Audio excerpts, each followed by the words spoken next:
what I see in the Ford fiasco. If you wish to have a clear view of any issue, it must be done with emotional detachment. In my opinion, there is a great deal to be learned from the exposure of Mayor Ford's drinking habits, leading to public intoxication and subsequent scheduled substance abuse issues. First off, it should be noted that all of Mr. Ford's irrational behavior was done under the influence of alcohol, which is the number one cause of intoxication and impaired dangerous behavior. The only real harm done by the other drugs was the scandal caused by breaking the drug laws. As a member of the ruling class, who are supposed to enforce the drug laws, Mr. Ford showed gross indiscretion. This is an embarrassment, not a crime. It should also be noted that here the mayor receives preferential police treatment, exposing another major flaw of our drug policies, how unfairly drug laws are enforced. The main purpose of the drug laws seems to be to foster negative social stigma for choosing something other than alcohol. This is great for the alcohol business and the crime it causes to flourish. It is a government protected via gunpoint monopoly, making sure the heavy tax grab is sustained. The government, which claims the drug laws are there to protect the public, actually is profiting from the sale of alcohol without the safety measure of putting warning labels on the bottles. These products contain poison which kills many Canadians a year directly and harms as well as kills many more indirectly.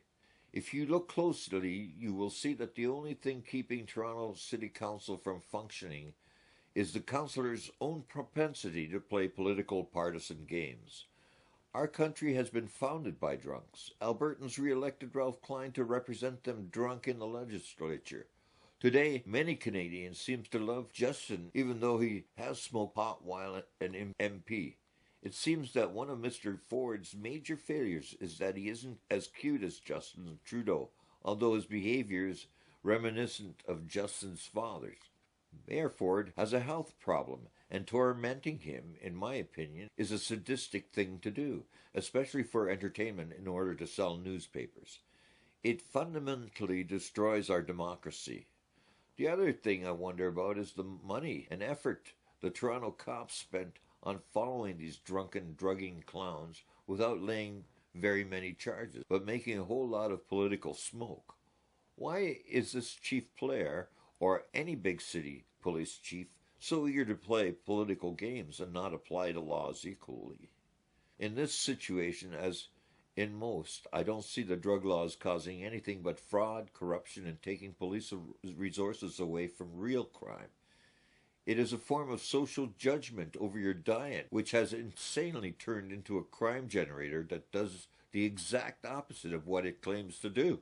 On the other hand, the global child porn investigation started in Toronto is probably the tip of the iceberg.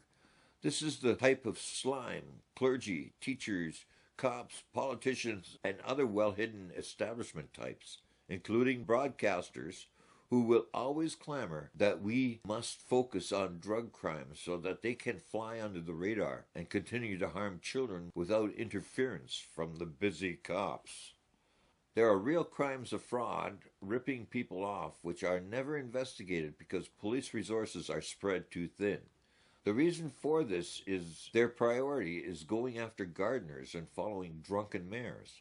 As many as 1 in 4 senior Canadian investors are ripped off by fraud and then forced to pay exorbitant prices for marijuana as medicine when they could easily grow it for nothing. At every turn, the government wants you to be the victim and control even your use of a less dangerous drug, such as marijuana, in order to force you to use alcohol for your relaxation. Rob Ford's major problem is his addiction to alcohol, a so-called legal drug. This happens to be a non-drug in Mr. Harper's eyes, as he drinks it, but calls himself drug-free. But there is a benefit to the drug laws. They serve those people who proclaim to be correct and therefore can be self-righteous until they fall from moral grace, like Mr. Harper and his alcohol-swilling Senate appointments.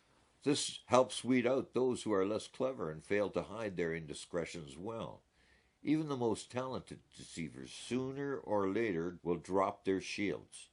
This helps with the natural turnover in the crew manifest of our ship of fools called the Canadian federal government.